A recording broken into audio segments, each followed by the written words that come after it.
Intisar Mohammed Al-Arabi, archaeologist, paper title Rescue Archaeology After 2011, Sites from Tripoli.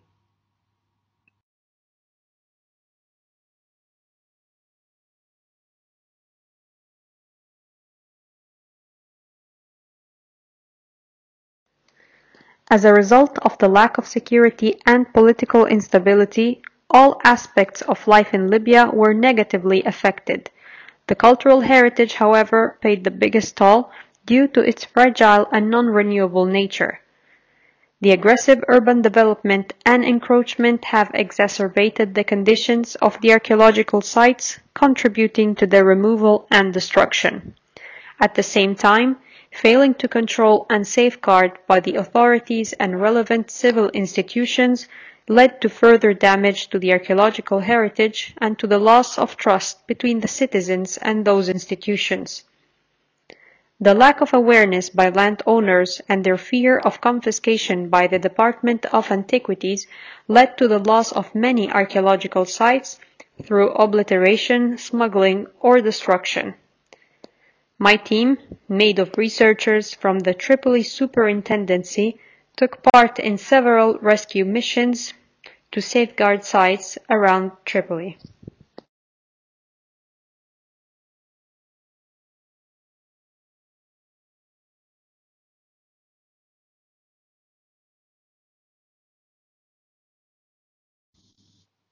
The Gargarish Tomb. In 2019, I took part to a rescue mission after a construction company was working on a sewage line in the Gargarish area, leading to the discovery of a family burial dating to the Roman period, rich in funerary goods. Unfortunately, upon our arrival, the police officers had already removed all the funerary goods, storing them in their cars instead of waiting for specialists to be present. This action caused us great confusion during the documentation process and also led to the damage of certain goods, such as a copper lantern. Some of these goods had also been stolen, as proven by a video recording made during the discovery of the site. The remaining funerary goods, marble vessels, pottery, metal and glass finds as well as bones, were all transferred. يقول لك ولا اللي راجحك والله ما طلعنا فيها هري منك بدك الزور برا 100 100 بارك الله فيك غيرت اضاف كنا اخذناهم الله يبارك هاي مغولي لا شد بيدك خليك This is the video I mentioned before, and it was recorded at the time of the discovery of the site. You can clearly see how the tomb was very rich in funerary goods, and also notice a copper lamp that was sadly missing at the time of our intervention. The rest of the pottery vessels and lamps were placed on an excavator and later safely stored.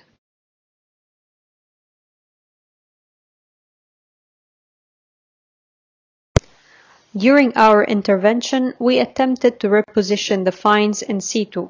We fully excavated the site and cleaned it. Here you can see the photographic documentation of the marble vessels that were later stored and studied at the Department of Antiquities.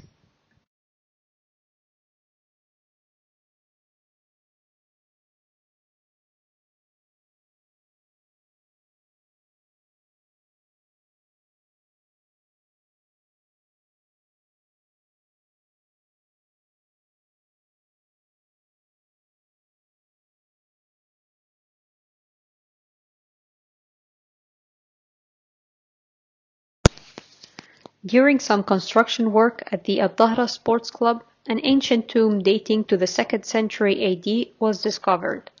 Sadly, the entire surface of the tomb had been wiped out and funerary goods were stolen. The perpetrators, however, were soon arrested by the tourist police and some of the pieces were recovered. At the time of our intervention, however, numerous pieces had been destroyed, such as pottery and glass items. After completing our excavation and clearing it from all the funerary goods, the company resumed its work. القطع الأثرية لم نستطع استلامها. The archaeological لازالت pieces, however, were موجودة عند seized by the النيابة public وخاصة prosecutor to هذه التي في complete all the الصورة. legal procedures أما and will be then بالنسبة transferred to the Department of تلك Antiquities, الصور where they will be الأخرى فهذه documented, القطع photographed and التي تم catalogued until العثور they will be عليها displayed in the National Museum. بعد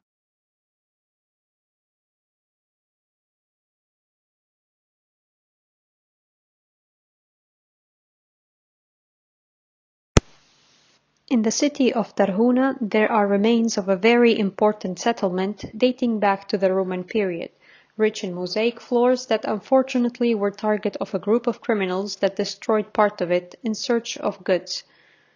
The local community called for the intervention of Ramadan al-Shibani, head of the technical office of the Superintendency of Tripoli, that visited the site. There, he met 4 men that were excavating illegally and using a metal detector. Mr. al-Shibani then called the authorities and wrote a report about the site.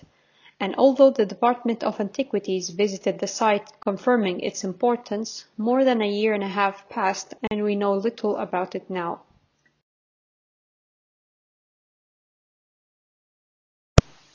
Sadly, illegal excavations are still taking place, in addition to the natural factors such as wind and water erosion, further damaging the site.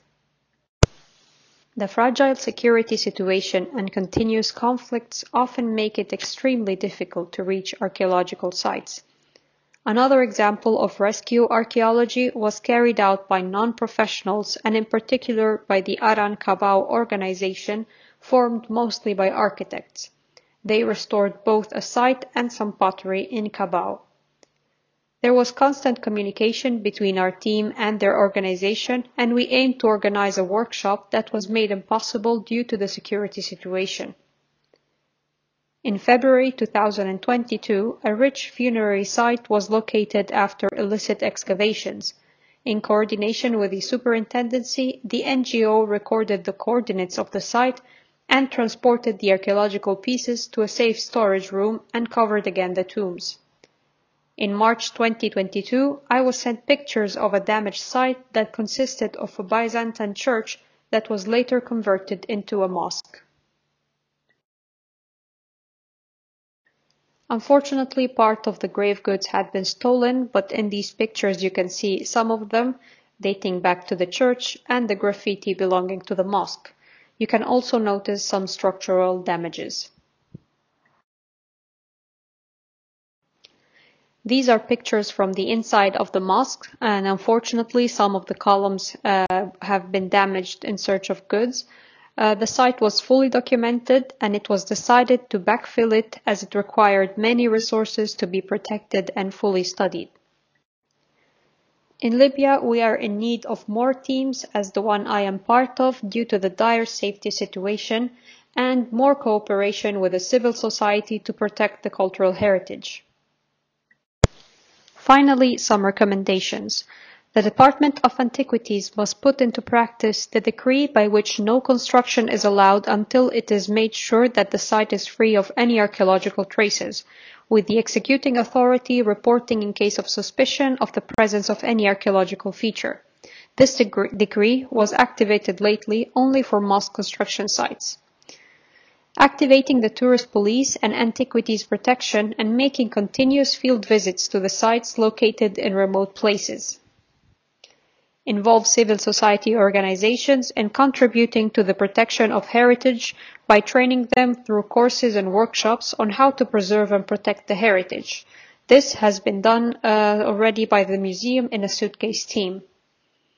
Protecting cultural heritage is everyone's responsibility, especially in these exceptional circumstances. Finally, organizing community awareness programs to highlight the importance of heritage through lectures, field trips, and media. Thank you all for listening.